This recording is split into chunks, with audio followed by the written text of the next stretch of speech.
contents from carton. Step 2. Turn seat upside down to install legs. Step 3. Each leg is numbered to match the number on the seat.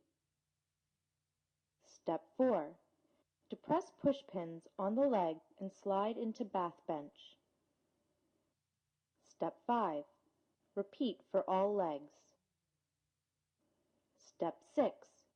Insert seat bracket by depressing push pins and sliding back brackets into seat.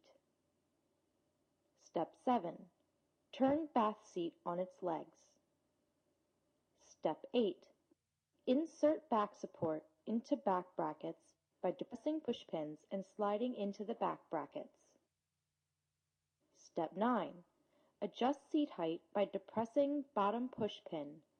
Turn and slide tube to the desired height and allow the push pin to pop out of the adjustment hole.